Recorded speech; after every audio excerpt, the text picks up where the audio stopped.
Hello friends, मैं दीपेश त्रिखाड़ी एक बार फिर with my channel commerce economics with Trikhadi classes. मैं क्लास 11th के लिए एक टॉपिक लाया हूं बिकॉज क्लास 11th में जिन लोगों ने अभी कॉमर्स लिया they are not even knowing the meaning of commerce.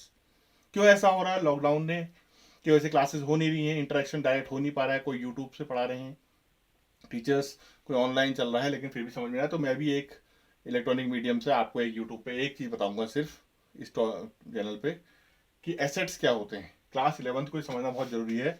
अगर वो बेसिक्स पढ़ रहे हैं तो हम कहेंगे कि इसको बेसिक कंसेप्ट अगर हम पढ़ें, बेसिक कंसेप्ट ऑफ अकाउंटेंसी, तो सबसे पहले नाम आता है आपका एसेट्स। एसेट्स क्या है? What is asset? अगर जिसको कॉमर्स पढ़नी है, जैसे ए फॉर एप्पल पढ़ने के लिए ए पढ़ना जरूरी है, ऐसे ही अगर आपको कॉमर्स पढ़नी है, you want to do CA, you want to become chartered accountant, hotel management करना चाहते हैं या बीकॉम करना चाहते हैं, एमबीए करना चाहते हैं, बीबीए करना चाहते हैं, तो आप कंसेप्ट पता होना जरूरी है। जैसे कि इंग्लिश के लिए सेंटेंस फॉर्मेशन करना चाहते हैं तो we must know alphabets, grammar. In the same way एक टॉपिक जो है कॉमर्स का सबसे इंपॉर्टेंट एसेट्स, जो हमारे को हिंदी में अगर इसे कहें तो संपत्तियां भी कह सकते हैं। किसी बिजनेस को स्टार्ट करने के लिए क्या क्या आपके पास है, क्या क्या हो सकता है हमारे पास। मान लो मुझे एक फर्नीचर का बिजनेस स्टार्ट करना है तो मेरे पास क्या क्या हो सकता है, अब ये आप लोग खुद भी जान सकते हैं। मैंने एक फर्नीचर की फैक्ट्री खोलनी है, फर्नीचर बनाना है, या एक जूते की फैक्ट्री खोलनी है, लेदर फैक्ट्री, कुछ भी मेरे को चाहिए। तो मेरे को क्या चाहिए? लैंड। उसके लिए बनाने के लिए या तो फिर बिल्डिंग चाहिए, लैंड चाहिए, बिल्डिंग चाहिए। और क्या हो सकता है? अगर कोई प्लांट लगता है उसमें कोई मशीन लगती है तो मशीन चाहिए। इन the same many other things. ऐसे चीजें हम लेते हैं, हम बिजनेस स्टार्ट कर रहे हैं, तो इनको हम कहते हैं फिक्स्ड। ये कैसे एसेट्स हैं? फिक्स्ड एसेट्स, फिक्स संपत्तियां हैं। ये कैसे फिक्स संपत्तियां हैं?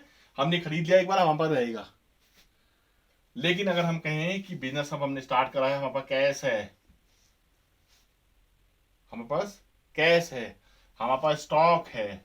स्टॉक मान लीजिए, अगर साइकिल का बिजनेस स्टार्ट करते हैं तो हमारे पास बेचने के लिए 1000 साइकिल हैं, शाम को घट भी सकती है, बढ़ भी सकती हैं। तो ये कैसे एसेट्स हो गए? अगर हम इसको देखें, कैश, स्टॉक। अभी आप देखोगे डेप्टर्स या फिर डेटर्स पढ़ते हैं इनको, जो जिनको हमने उधार में बांटा है, वो लोग हो गए। ये सब चीजें जिनको होती है, जिनसे हम रोज बिजनेस कर रहे हैं, उन्हें हम कहते हैं करंट एसेट्स। ये कैसे एसेट्स हैं? Current assets. तो पहले समझना है व्हाट इज एसेट्स। एसेट्स होगी संपत्तियां। क्यों चाहिए हमें संपत्ति? हम बिजनेस स्टार्ट कर रहे हैं, मान लीजिए एक बंदा है ए, वो बिजनेस स्टार्ट कर रहा है, तो उसके पास क्या क्या होनी चाहिए चीजें, ये हम पढ़ रहे हैं। उनके पास क्या क्या चीजें हैं, ये हम पढ़ रहे हैं। या बिजनेस करने में क्या क्या चीज चाहिए। देखिए, अगर मैं एक फैक्ट्री खोलता हूँ, आपके शहर में फैक्ट्री खोलना चाह रहा हूँ मैं, या मैं साइकिल बेचना चाह रहा हूँ, तो मुझे साइकिल के लिए अगर मेरे को दुकान चाहिए तो मुझे क्या क्या चाहिएगा? मेरे पास लैंड हो, या फिर मेरे पास बिल्डिंग हो, या फिर मेरी मशीन हो। अब इसको बेचूंगा तो नहीं, किसी को ले लिया मैंने, इसमें काम करूंगा। That's why they are called fixed. अब मैं देखिए, सोच फॉर एग्जाम्पल हमने साइकिल का बिजनेस स्टार्ट कर दिया, तो मेरे पास पैसा था, सुबह मेरे पास 10,000 रुपये था, शाम को मैंने सप्लायर्स को पेमेंट करा, उनसे लिया दिया, जो भी किया वो चेंज हो गया। मेरे पास सुबह 1000 साइकिल्स थी गोडाउन में, शाम को 800 रहेगी, स्टॉक चेंज हो गया। डेटर्स कौन होते हैं? जिनसे हमने पैसे लेने होते हैं। ये बड़ा इंपॉर्टेंट टर्म होता है, बड़ा कंफ्यूज करता है। जिनसे, इन्हें हिंदी में कहते हैं लेनदार। लेनदार मतलब जिन्होंने हमको पैसे लौटाने हैं। तो इन्होंने हमको पैसे लौटाने, हो सकता है कि हमने कल तक 10,000 रुपये लोगों से लेने थे, आज 12 हो गए। तो ऐसे एसेट्स जिनकी वैल्यू बार बार चेंज होती है, they are called current assets. बेटा इसको बिल्कुल कंफ्यूज है ना, कॉमर्स बहुत इजी नहीं है। लोग कहते हैं साइंस ले ली और कैसे करेगा, कॉमर्स ले लेता, बट ऐसा नहीं है। ये इसमें बहुत टफ पड़ता है, सीए करने में बहुत साल लग जाते हैं। इसलिए यहाँ से समझेगा, जो जो बच्चे यहाँ से समझेंगे स्टार्टिंग में, सब समझ में आएगा।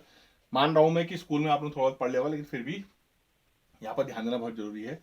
ऐसे एसेट्स जो एक बार खरीदे जाते हैं, बार बार बेचे नहीं जाते हैं, they are called fixed assets.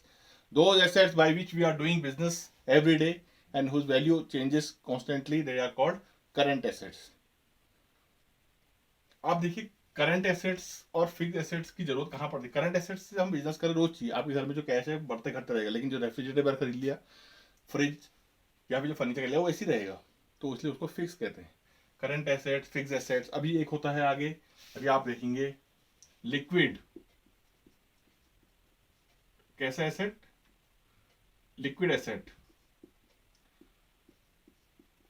Liquidity का मतलब कॉमर्स में होता है कि जिसके पास अपने को कैश में कन्वर्ट करने की पावर हो, जो अपने को जितनी जल्दी कैश में कन्वर्ट कर ले वो उतना बड़ा लिक्विड एसेट होता है। इसका मतलब दुनिया का सबसे बड़ा लिक्विड एसेट कौन सा है? कैश। कैश खुद अपने आप में एक बहुत बड़ा लिक्विड एसेट है। कहने का मतलब यह है, those assets which can be converted into cash easily, they are called liquid assets. किसको हम कन्वर्टिंग, अगर मैं कोई एग्जांपल समझाऊंगा आपको, जो सामान शोरूम में रखा है वो पहले बिकेगा, या जो सामान गोडाउन में बिका है वो पहले बिकेगा? तो जो सामान शोरूम में वो पहले बिक जाएगा, तो उसकी लिक्विडिटी ज़्यादा है, और जो सामान गोडाउन में है वो बाद में बिकेगा, उसकी लिक्विडिटी कम है। तो अगर हम इसको फॉर्मूला देखें, तो जो आपके टोटल एसेट्स होते हैं, टोटल करंट एसेट्स, इसमें से अगर जो गोडाउन वाला सामान जो अलग है, आपके जो बचा हुआ स्टॉक है उसको हटा दें, तो हमें मिल जाता है liquid asset. Liquid assets equals to current assets minus stock. तो ये बहुत हैवी नहीं करना है अपने आप को, धीरे धीरे पढ़ना है। मैं बस बताना चाह रहा हूँ कि ये जो है आपका एसेट जो है आपके अपने चीजें हैं जिससे आप बिजनेस कर रहे हैं। ऐसे ही जैसे मैंने आपको बताया, ये हो गया फिक्स एसेट, ये हो गया करंट एसेट। ऐसे ही होता है आपका फिक्टिशियस एसेट। फिक्टिशियस एसेट ऐसे एसेट्स जिनका कोई फिजिकल अपीयरेंस नहीं होता, जो दिखते नहीं है लेकिन फिर भी हेल्प कर रहे हैं, जैसे कि एडवर्टीजमेंट।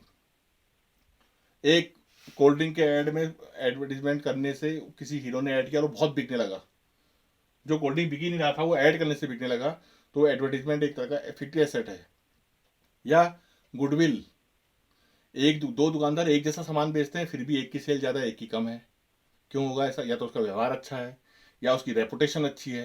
तो रेपुटेशन को मेजर तो कर नहीं पाते, रेपुटेशन को अकाउंट्स में कहते हैं goodwill. The reputation of the business is called goodwill.